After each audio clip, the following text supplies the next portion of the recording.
De Canal Congo Télévision, nous sommes très heureux de vous savoir, très nombreux devant vos petits postes récepteurs. Bienvenue dans votre émission Opinion Libre qui est un espace qui vous est dédié par votre chaîne, justement à travers lequel espace bien sûr où nous recevons les experts. Vous êtes technicien, vous êtes acteur socio-politique, vous êtes analyste, vous détenez un savoir-faire dans tel ou tel autre domaine de la vie. C'est ici où vous avez la vitrine de pouvoir vous faire découvrir, mais également faire découvrir tout ce que vous faites au grand public. Vous êtes nombreux à nous écrire également. Vous pouvez continuer à nous regarder à travers notre chaîne YouTube CCTV Ralik barre officiel, barre Opinion Libre. Nous sommes là tout moment justement pour vous servir et nous continuons toujours à pouvoir dénicher les talents, les compétences, les idées nouvelles, en tout cas pour que nous puissions tous façonner le Congo d'aujourd'hui et de demain. C'est dans ce cadre que nous recevons aujourd'hui pour vous, monsieur Robert Nkoumou, cofondateur de l'UDPS, mais il est également cadre de l'UDPS. Avec lui, nous allons parler en tout cas de 3 années passées au pouvoir, justement par le président Félix Antoine Tshisekedi Tshilombo, mais également l'UDPS qui est son parti politique et qui est en train de l'accompagner, accompagner sa vision, mais également accompagner ses actions. Jusqu'à aujourd'hui, quel bilan faire de 3 années du président Félix passé au pouvoir, mais également de l'UDPS en tant que, en tout cas, arme politique, machine politique qui l'accompagne. Nous allons également parler, vous le savez, ça continue encore à faire couler d'encre et de salive, le feuilleton Kabound. Dans quelques instants, bien sûr, vous le savez, en tout cas, la commission de discipline du parti est déjà en ordre, justement. Il va devoir soumettre la question de Kabound, justement, pour la traiter et comprendre. Nous sommes tous en train d'attendre quelles sont les résolutions qui seront retenues justement en faveur ou contre Jean-Marc Kabound, le président haï de l'UDPS, mais également premier vice-président de l'Assemblée nationale. Voilà au moins le sommaire de votre émission pour aujourd'hui. Monsieur Robert Nkoumou, je reviens à vous. Bonjour. Bonjour, monsieur le journaliste. Merci d'avoir accepté notre invitation. Merci de m'avoir invité pour la première fois dans votre émission. Aussi participer dans ce beau cadre de votre chaîne pour la première fois. Oui. D'ailleurs, félicitations. Merci beaucoup. À vous-même, à votre patron, le chairman Bemba, oui, qui se bat tant bien que mal, puisqu'il a connu beaucoup de difficultés dans sa chaîne qui a eu incendie. Oui. Aujourd'hui, il se maintient. Merci beaucoup. Merci beaucoup, M. Robert Nkoumou. Dans l'ensemble, nous avons tous 30 minutes, justement. Vous avez 30 minutes pour convaincre notre public à travers plusieurs thématiques. La première des questions que je peux vous poser, c'est juste de dire, l'UDPS, votre parti politique, a eu à passer près de 37 ans dans l'opposition et vous êtes au pouvoir aujourd'hui, 3 années après. Quel sentiment qui vous caractérise? Merci, messieurs les journalistes. Vous savez, quand on prend un mandat, le mandat a 5 ans. C'est le programme de 5 ans qu'on doit faire le bilan. Et si on est à mi-parcours, évidemment, on fait... Le bilan mi-parcours, on peut en faire. Mais justement, je me dis, la question c'est... On voit la projection là où on va. Ma question là où on va, parce que nous, même en 2011, quand nous partions aux élections avec les Sphinx, on avait un seul but. On va gagner les élections présidentielles. Mais nous en doutons pour la majorité parlementaire. Alors justement, j'étais en train de dire... Ici, le président Félix Faty avait gagné les élections. Il a la majorité présidentielle et les autres avaient la majorité parlementaire. Alors justement, je vous relance dans ce que vous êtes en train de dire. Je voudrais un peu demander, ma question allait dans le sens de savoir, UDPS, après un long moment de bataille, 3 années, vous êtes au pouvoir. Quel sentiment qui vous caractérise en tant que parti politique? C'est la première des questions. La deuxième, c'est de savoir, après plusieurs moultes, je dirais, politiques, beaucoup de tumultes politiques, est-ce qu'avec entre le FCC-CACH et le président de la République, en tant qu'institution, mais aujourd'hui, 3 années après, Félix Tshisekedi s'est maintenu, est-ce que vous aviez vraiment l'impression que ça devrait être comme cela? Merci. Quel est mon sentiment après 37 ans de lutte, de limiter au Mongaliema, 37 ans. Parcours des combattants. Oui, oui. Nous avions lutté. Le sentiment ne peut être que de joie. Ce jour, le 24 janvier 2019, je ne croyais pas que Kabila lâchera le pouvoir et fera la remise des reprises. Je ne croyais pas. Donc c'est une date historique, justement. Et quand le jour de prestation de serment, je n'étais pas là. Je dis, bon, vraiment. Et le jour de la remise des reprises, ça c'était un jour que moi je ne peux pas oublier. Le jour de le service protocole m'appelle, non, il faut venir. Ou au Palais de la Nation. J'ai assisté. Et je ne croyais pas. Et quand la remise des reprises terminée, et quand le président Félix fait un tour pour descendre, faire au revoir à Kabila, et Kabila, qui était venu avec l'escorte, il rentre avec sa voiture. C'est à ce moment-là que vous êtes vraiment, que je me suis, le pouvoir a changé. C'était inattendu. Ok. Ah bon? Et même les militaires de la garde républicaine ont dit, ils n'y croyaient pas. Donc c'était un événement particulier qui a fait, en tout cas, parler de lui. Je ne croyais pas. Un événement inédit. Et à la montée, le président me colle, dit, Robert, moi je dis, ici nous avons le pouvoir. Et je ne croyais pas. Et effectivement, on a le pouvoir. Quand vous voyez, quand on a un projet, on ficelle un projet, il y a stratégie de mise en œuvre. Dans notre stratégie de mise en œuvre de la victoire électorale, nous avions dit que, même Étienne, le Sphinx, nous n'allons pas gagner la majorité au Parlement. Une fois terminé, on prête serment, on fait table rase. Quoi? On va dissoudre le Parlement, envoyer tout le monde aux élections. C'est cette étude-là qui nous a pris 2 ans et personne ne croyait. Le président Félix, on l'a payé marionnette. Dans la ville ici. Est-ce que vous-même, en tant que cofondateur de l'UDFS... Je vous dis, stratégie de mise en œuvre. Ok. Le président, c'est un homme subtil qui encaisse, il est 10 mots. Et vous le croyez comme un homme naïf, mais il rumine, il prend le temps pour réfléchir. Et les jours où, aux États-Unis, il dit, je vais déboulonner la machine de FCC. Personne ne le croyait.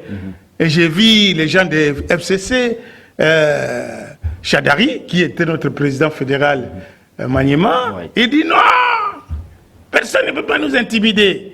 On est devant intimider. Et après, au lieu de dissoudre le Parlement, vous avez changé de stratégie. Le président a transformé la majorité. Et nulle part au monde. La majorité a eu à basculer. Il a requalifié la majorité. Oui. Même les politologues des sciences politiques, des experts en sciences politiques, n'y reviennent pas. Comment transformer une majorité sans élection? Puisque nous, avec les Sphinx, Cette stratégie-là, M. Robert Nkoumou, oui. Est partie d'où? De la présidence ou de l'UDPS comment ça s'est passé rapidement, justement? Oui, le président a réfléchi. Aux États-Unis, je vais requalifier la majorité. Je vais déboulonner. Il est venu avec ses experts. Ça, c'est une étude de lui-même. Parce que le président, à vrai dire, le parti ne l'accompagne pas. Lorsque le président de la République était en train de dire qu'il allait déboulonner le système kabiliste au pays, est-ce que vous-même, vous le voyez vraiment capable de pouvoir y arriver? Si, moi j'avais la conviction. J'avais la conviction puisque à chaque instant, on s'échange avec lui. Okay. À chaque instant, on s'échange avec lui. Et j'étais sûr, certain, les jours où il a levé l'option de faire partir Bamboun, personne ne croyait. Et les choses ont été réussies et la majorité a basculé. Ça, c'est la première victoire dans le bilan. Parce que nous avions la première stratégie, quand on a pris le pouvoir, quels sont nos atouts et quelles sont nos faiblesses. Sur le plan politique, l'IDP, c'est un grand parti mieux implanté, organisé, mais sans majorité parlementaire. Et sur le plan politique, que faut-il faire? Il faut requalifier la majorité. Sur le plan politique, nous avions réussi. Aujourd'hui, c'est une victoire et le président qui était considéré comme une marionnette, il a la majorité, il gère le pays. Ça, c'est une victoire inaliénable sur le plan de stratégie. Alors, deuxième élément. Là, ça, je donne le bilan. Je donne le bilan. J'entre dans le bilan. Vous entrez dans le bilan. Vous dites Félix Tshisekedi, venant au pouvoir, par moment, était qualifié par ses autres, supposons bien les contradicteurs politiques, comme étant une marionnette, ainsi de suite. Mais au moins, l'homme a su asseoir son pouvoir. Et aujourd'hui, il est presque libre de pouvoir maintenant très bien mener le pays, mener le jeu. Il devient le maître du jeu. D'après vous, sur le plan politique, c'est un acquis. C'est une victoire. Parce que maintenant, vous avez les mains libres de diriger le pays. Parce que jamais Kabila ne croyait pas qu'il sera à l'opposition. Maintenant, même la prophétie de Cohen, vous allez voir, Kabila sera oublié. Et aujourd'hui, Kabila, si les gens commencent à l'interpeller, donc les convocations, alors c'est qu'il n'a plus la même mise dans la gestion de l'État. Ça, c'est une première victoire. Deuxième élément, dans notre faveur, la diplomatie. Nous avions trouvé un pays sans une diplomatie. Quand j'avais rencontré l'ancien ministre des Affaires étrangères, Madame Zenza, il me dit, Robert, j'ai sillonné, j'ai trouvé ici, il n'y a que des plancards, des ambassades vendues. Donc, l'image du pays n'était pas très bien vendue à travers ces ambassades, à travers le monde. Certainement. Pendant des années, 20 ans. Et vous vous rendez compte que maintenant, 3 années aujourd'hui, dans l'action du président, eh bien, il avait pour le moment. Le président a pris le bras le corps pour essayer à relever notre image, à corriger notre image dans l'échiquier national et international. Pourquoi? Même ici à Brazzaville, on nous disait, non, Bomanyoka, Bomazaïroa, Tiganyoka. C'est qu'on était sans valeur. Ça, c'est le deuxième élément, la diplomatie. Qu'est-ce qu'il y a eu comme incidence? Qu'est-ce qu'il y a eu comme incidence? C'est vrai, vous dites déjà, l'image de la RDC à travers le monde est quand même reconsidérée. Elle est devenue maintenant presque positive. Alors, sur le plan, quelles sont alors l'incidence qui doit se faire sentir par rapport à cela? Qu'est-ce que les bénéfices? À la BAD, s'il vous plaît, les administrateurs de la BAD, depuis Moulumbalou Kozi, est parti à la BAD. Vous savez, Moulumbalou Kozi, il était nommé Premier ministre, Premier commissaire d'État par le maréchal en 88, je crois, 90, 91, à l'entrée de la démocratie. Hein? Depuis là, depuis que Mouloumba Koudou est parti à la BAD, nous avons un administrateur à la personne de notre frère de Bandundu qui était au Lamouka, le professeur Matungulu. C'était un acquis. Alors justement, parce que déjà un acquis, vous dites maintenant la RDC est représentée dans presque toutes les structures vous voyez, au niveau international, au niveau continental. Oui, vous voyez, à l'Union africaine, on a fait un mandat depuis que le maréchal est parti, comme président de l'Union africaine, de l'OIA, et Kamanda Wakamanda, le secrétaire général de l'Union africaine. Le Congo n'a jamais représenté à l'Union africaine. Mais vous le savez, oui, c'est un acquis, mais vous le savez que le fait d'avoir présidé à la tête de l'Union africaine, ça ne relève pas de la politique du pays, mais par contre, parce que ça fait à tour de rôle, n'est-ce pas? C'est chaque pays africain qui... Mais vous savez, depuis quand le maréchal a été le président de l'Union africaine, et pendant tous ces temps, le Congo ne pouvait pas présider. Alors vous dites que c'est là, si on préside, c'est qu'on a des considérations. De Félix Tshisekedi. Mais c'est assez que le président vient de prendre le pouvoir, la présidence. On a été représenté que par Sassou. Voilà, nous retenons que sur le plan diplomatique, maintenant, la voix de RDC est entendue à travers le monde, à travers les structures au niveau continental. Et cela a incidence sur le plan financier. Ok. Les institutions de Bretton Woods, on a repris les réformes, les programmes avec les FMI.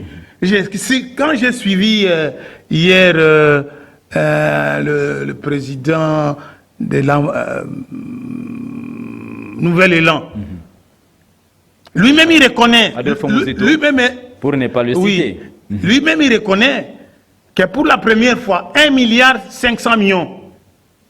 malgré qu'on va donner de manière échelonnée, mais lui, il faisait un effort pour avoir même 500 millions, il ne l'a pas eu.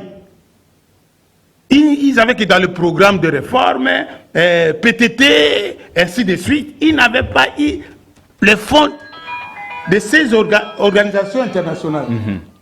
Vous voyez, c'est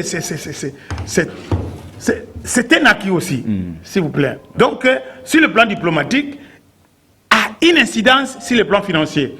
Donc, ici, et sur le plan financier, dans les réformes économico-financières, j'étais, s'il vous plaît, à la fonction publique, au ministère des Finances. Il y a un ami qui parlait avec son correspondant, il dit, ici, chez nous, maintenant, avec l'IGF, il y a difficulté de prendre l'argent facilement. C'est que la conscience des Congolais commence à revenir. Nous, puisque nous avions fait, il va dans la stratégie, de mise en œuvre de notre stratégie, de notre programme, il fallait avoir tout d'abord le plan politique, diplomatique, et commencer les réformes. Puisqu'on ne peut pas faire de réformes socio-économiques avec un Parlement qu'on ne contrôle pas. Les réformes n'aboutiront à rien. Aujourd'hui, au moins, nous avons un gouvernement qui, 8 mois seulement, les recettes commencent à remonter. Alors, ça veut dire qu'il y a incidence. Pour ces 3 années, pour ne pas vous prendre au mot, pour ces 3 années de fait, ce qui est dit, parce que nous sommes en train quand même de faire le mi-parcours, le mi-bilan, justement par rapport à ces 3 années de fait, ce qui est dit, vous avez eu à révéler, quand même à relever quelques points forts, justement par rapport en ce qui concerne la diplomatie, en ce qui concerne la requalification de la majorité parlementaire, vous avez dit l'incidence de la diplomatie, c'est qu'aujourd'hui, nous avons renouvelé avec les institutions de Bretton Woods, ce qui fait en sorte qu'aujourd'hui, quand même, la RDC a près de 1,5 milliard de dollars américains en termes de réserves au niveau de la Banque centrale. Justement, alors... mais les choses sont en train de se faire entendre parce qu'aujourd'hui, déjà l'année prochaine, c'est une année électorale. Les gens voudraient voir sur le plan social du concret. En tout cas, presque partout, on dit qu'il n'y a pas du concret ce qui a été fait. Qu'est-ce qui retient, en tout cas, votre souffle pour le moment? Vous voyez, monsieur le journaliste. Les bases, vous avez dit, vous êtes en train de les poser. Émile, oui. Quand on fait des stratégies, on fait un projet, il y a les stratégies de mise en œuvre. Les élections, c'est à 24 mois. Et moi, je suis expert électoral. Si vous commencez à poser les actes de manière précoce, la population va oublier. Il faut poser des actes qui peuvent avoir des effets à long terme. Ici, nous sommes en train de donner, de jeter des bases solides pour élever le pays au fond du gouffre. Le pays au fond du gouffre.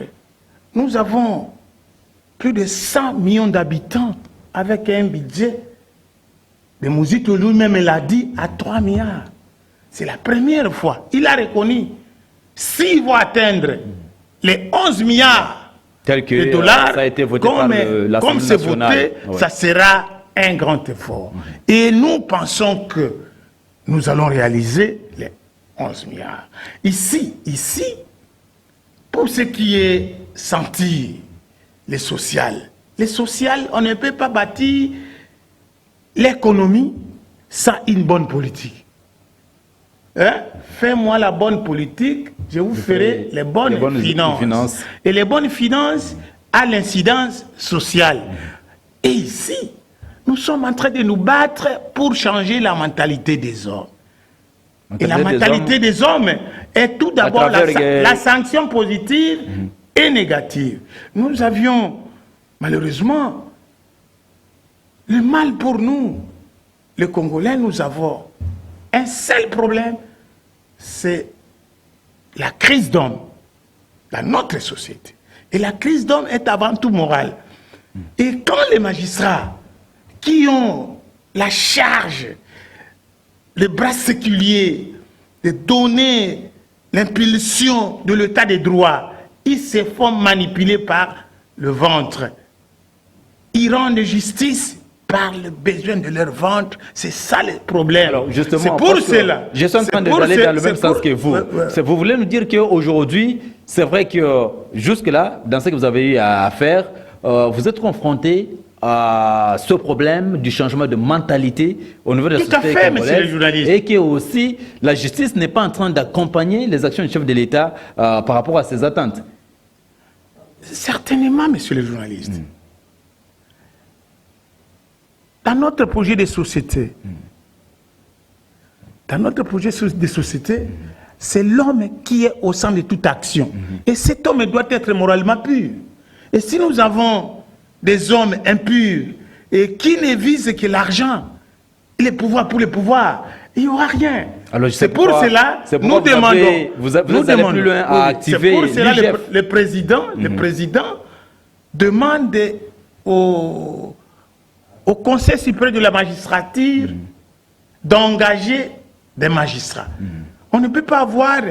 Nous avons 3000 magistrats à travers le pays, mais c'est insuffisant, alors que nous avons 145 territoires et près de 100 millions d'habitants, c'est très insignifiant. C'est insuffisant. Et nous devons avoir des magistrats pour rendre justice et la bonne justice, et aussi les rémunérations. Et voilà les résultats. Alors, le ministre de la fonction publique vient de rémunérer 22 000 et jusqu'à juillet 2022, les nouvelles unités termineront et on va retraiter les gens et les jeunes gens auront du travail et on avancera. Et donc, la production... Si je vous comprends très bien, justement, je comprends que la première mission, justement, du pouvoir du président Félix Tshisekedi, c'est juste d'abord ramener le pays sur les rails, poser les fondamentaux sur lesquels, en tout cas, le projet peut bien aller. C'est vrai que depuis qu'il est là, il nous avait promis qu'au niveau de l'Est, la guerre devrait terminer. Malheureusement, on continue toujours à tuer. Et, Mais oui, la guerre, la sécurité, un des points saillants. La sécurité, mais l'affairisme de nos frères de l'Est. On fait la mutualisation avec l'armée ougandaise. Ils importent les uniformes de l'armée ougandaise. Vous voyez comment l'affairisme de nos frères... Alors... Donc vous dites que... Tout ça, c'est l'homme. Nous avons des généraux et beaucoup commerçants aussi activés par les Congolais. Ce sont des Congolais aussi qui sont derrière, qui ne veulent pas que la guerre Nous n'avons puisse se qu'un seul pays. Le président lui-même a donné sa tête à couper avant la fin de ses mandats. Hein? Il faut que la guerre termine. Et c'est ça notre objectif aussi. Parce que nous sommes en train déjà de descendre, justement, avec ce numéro de l'émission qui est très très important. Je rappelle que vous nous regardez à travers Canal Congo Télévision, sur d'abord à travers votre magazine Opinion Libre. Nous sommes en train de recevoir M. Robert Nkoumou, qui est cadre de l'UDPS, un des cadres de l'UDPS, mais cofondateur. Justement, il est également dans les anciens. Il continue encore à être là comme sage du parti. Monsieur Robert, nous sommes en train de descendre déjà pour clore cette émission. C'est vrai, nous venons de le dire, dans 24 mois, l'année électorale est en train de poindre à l'horizon. Quelle chance, aujourd'hui, quel est l'élément fort sur lequel vous, l'UDPS, vous vous appuyez, peut-être aussi le chef de l'État, et que le Congolais pourrait lui renouveler le mandat?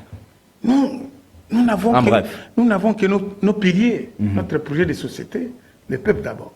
Le peuple d'abord qui aujourd'hui est presque désacralisé avec des détournements ça et là, que ce soit au niveau du gouvernement. Vous voyez, je l'ai dit tantôt, c'est un problème moral de l'homme. Nous avons un projet de société qui est bancable. Et nous avons des piliers que le président de la République est en train de marcher avec. Nous avons 3 piliers dans notre projet de société. État de droit, la mise en place des institutions démocratiques et la pratique du fédéralisme. Les institutions démocratiques ne peuvent être possibles que la bonne tenue des élections libres et démocratiques. Merci. Pour avoir les dirigeants en train de déterminer et aussi la mise en place du fédéralisme. Vous voyez, le président vient de lancer les programmes de développement à la base local de 145 territoires. C'est ça. La toute dernière question, justement, êtes-vous d'accord pour le départ de Jean-Marc Kabunda à la tête du parti, oui ou non? On finit par là. Non, ça c'est... Je ne peux pas répondre de manière brute, oui ou non. Chacun assume la volonté de la base. À l'UDPS, c'est le triangle renversé, le pyramide renversée. C'est la base qui décide. Et pour l'honneur de Jean-Marc, il doit rendre le tablier. Et comment? Comment? Puisque maintenant, j'attends la commission de discipline. La commission de discipline, les statuts corrigés sont une commission de la deuxième convention démocratique du parti. Et la convention démocratique du parti est en contradiction avec Jean-Marc Kabunda. La convention, ça ne peut pas être jugé parti. Pour la solution de la crise au sein de l'UDPS, nous appelons tout le monde à l'organisation du conclave de l'unité et de la réconciliation, pour mettre tous les fils et filles de l'UDPS autour d'une même table pour résoudre le problème de la crise. Il y a des gens qui disent il y a le retour à l'égalité, la justice, le droit, des fois, ne rendent pas de bonnes choses, puisque nous avons des statuts dépassés. Voilà. Nos statuts datent de 2013, quand on était à l'opposition. Maintenant que nous sommes au pouvoir, nous devons adapter nos statuts si la donne de gestion du pouvoir. Merci beaucoup, Monsieur Robert Nkoumou, d'avoir répondu à notre invitation, mais également merci pour votre esprit éclairé. On sent que nous avons un sage, en tout cas qui est des passionnés, mais qui réfléchit entre eux objectivement et qui émet, mais aussi de l'espoir pour que, en ce qui concerne le décollage de la RDC, c'est que nous voulons tous, parce que ce Congo est le nôtre et nous devons travailler pour que ce Congo puisse se développer. Nous disons merci à Dieu merci qu'il faut et Moro Nzambe qui ont réalisé cette émission. Et nous disons également merci à Olivier Lungongo qui était derrière les caméras de CCTV. En tout cas, merci beaucoup pour votre travail. Nous vous disons également merci, vous, très chers téléspectateurs, de nous avoir regardé mais également suivi. Vous pouvez continuer encore à suivre cette émission à travers notre chaîne YouTube CCTV Ralik officiel, Opinion Libre. Vous allez nous retrouver, continuez toujours à nous écrire. Vous avez également le numéro de contact au bas de vos écrans. Si vous avez des idées nouvelles à pouvoir communiquer avec le reste du monde, avec le reste des Congolais, faire valoir ce que vous faites comme travail, c'est par ici, votre vitrine. Merci de nous avoir écoutés. Nous allons nous retrouver très prochainement avec un autre invité pour d'autres actualités. Ciao.